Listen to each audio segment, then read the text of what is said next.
A short time ago, the United States military began major combat operations in Iran.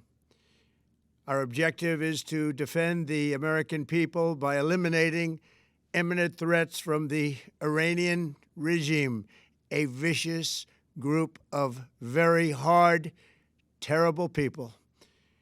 Its menacing activities directly endanger the United States, our troops, our bases overseas, and our allies throughout the world.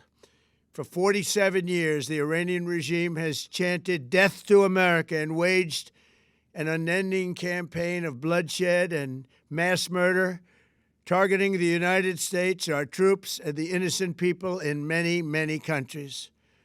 Among the regime's very first acts was to back a violent takeover of the U.S. Embassy in Tehran, holding dozens of American hostages for 444 days.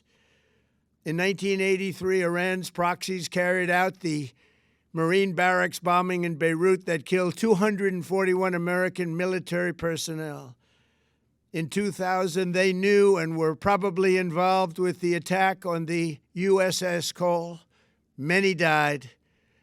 Iranian forces killed and maimed hundreds of American service members in Iraq. The regime's proxies have continued to launch countless attacks against American forces stationed in the Middle East in recent years, as well as U.S. naval and commercial vessels in international shipping lanes.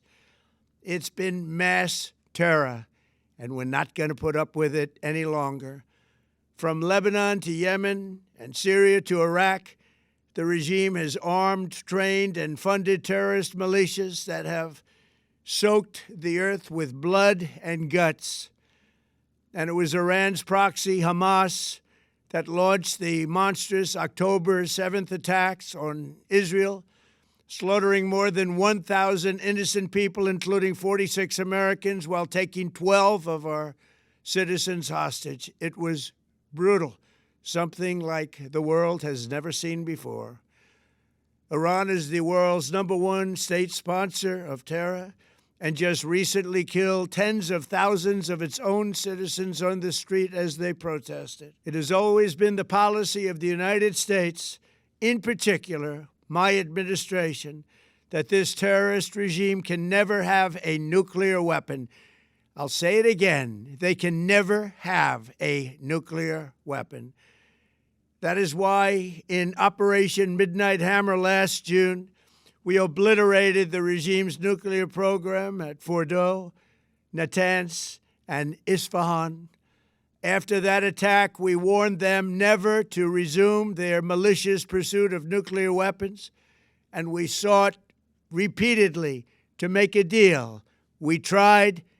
They wanted to do it. They didn't want to do it. Again, they wanted to do it. They didn't want to do it. They didn't know what was happening. They just wanted to practice evil. But Iran refused, just as it has for decades and decades. They've rejected every opportunity to renounce their nuclear ambitions, and we can't take it anymore.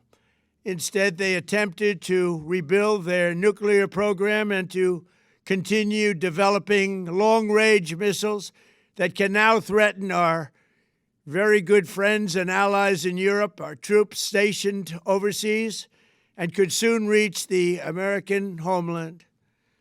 Just imagine how emboldened this regime would be if they ever had and actually were armed with nuclear weapons as a means to deliver their message. For these reasons, the United States military is undertaking a massive and ongoing operation to prevent this very wicked, radical dictatorship from threatening America and our core national security interests.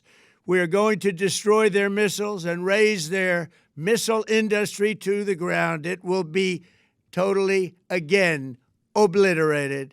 We're going to annihilate their Navy. We're going to ensure that the region's terrorist proxies can no longer destabilize the region or the world and attack our forces and no longer use their IEDs or roadside bombs, as they are sometimes called, to so gravely wound and kill thousands and thousands of people, including many Americans.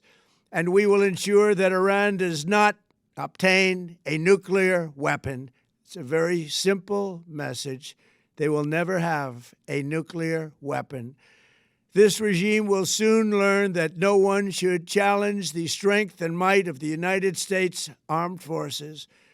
I built and rebuilt our military in my first administration, and there is no military on earth even close to its power, strength, or sophistication.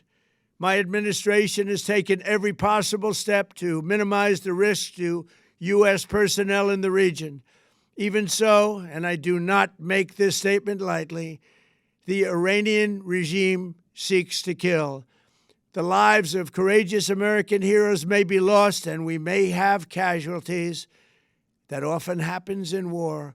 But we're doing this not for now. We're doing this for the future, and it is a noble mission. We pray for every service member as they selflessly risk their lives to ensure that Americans and our children will never be threatened by a nuclear-armed Iran.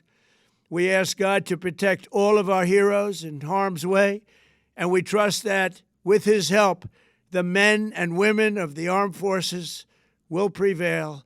We have the greatest in the world, and they will prevail. To the members of the Islamic Revolutionary Guard, the armed forces, and all of the police, I say tonight that you must lay down your weapons and have complete immunity, or, in the alternative, face certain death.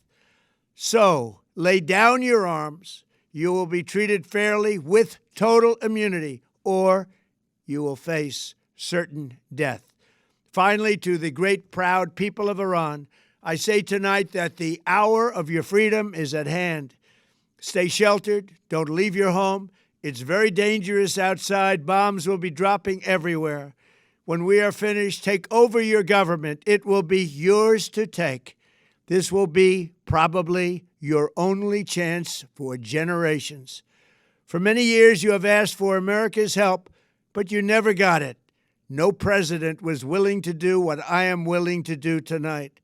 Now you have a president who is giving you what you want. So let's see how you respond. America is backing you with overwhelming strength and devastating force. Now is the time to seize control of your destiny and to unleash the prosperous and glorious future that is close within your reach. This is the moment for action. Do not let it pass. May God bless the brave men and women of America's armed forces. May God bless the United States of America. May God bless you all. Thank you.